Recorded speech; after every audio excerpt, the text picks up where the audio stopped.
We're reading the Chofetz Chaim on Proper Speech, Day 88. Matters of opinion. Subjective questions about people are most difficult to answer. Is he a Talmid Chacham? Is she intelligent? Each of these terms is relative. For at what point does a student of Torah become a Talmid Chacham?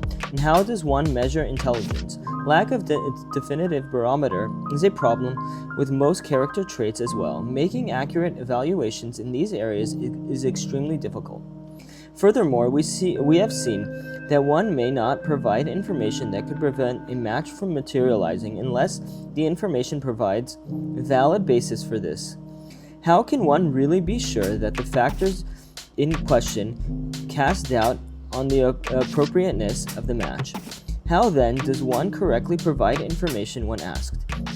It is clear that it is unwise for a party to approach an acquaintance with a request for such information. In fact, the Chofetz Chaim says that such inquiries warrant no response. However, one may bring such questions before a Rav, Rosh Yeshiva, or seminary dean, who has the wisdom and expertise to evaluate a situation properly and offer an appropriate response.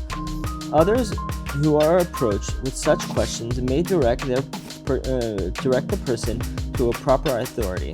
Best of all, Shimon his son says, "All my days have been raised among the sages, and I found nothing better for oneself than silence." Rabbi Shimon is in fact saying, "I was reared among the sages and had the opportunity to glean from all their precious sacred qualities.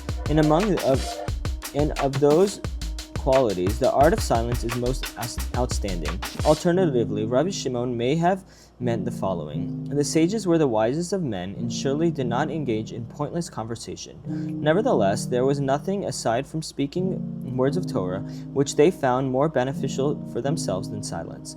Rabbi Shimon was precise in saying, "And I found nothing better for my body." Man's corporal existence in this world makes it virtually impossible for even the purest of souls to ensure that his every utterance is without flaw. This is why silence is so desirable. If such was true of the generation of Rabbi Shimon, whose sages were accustomed to speaking only words of true wisdom, then what of ourselves? Those minds are preoccupied with matters devoid of substance and meaning. If one's mouth will be restrained by the harness of silence, then invariably it will speak in ways that it has been accustomed since one's youth, and the loss will outweigh the gain many times over. Thanks, and we'll continue tomorrow.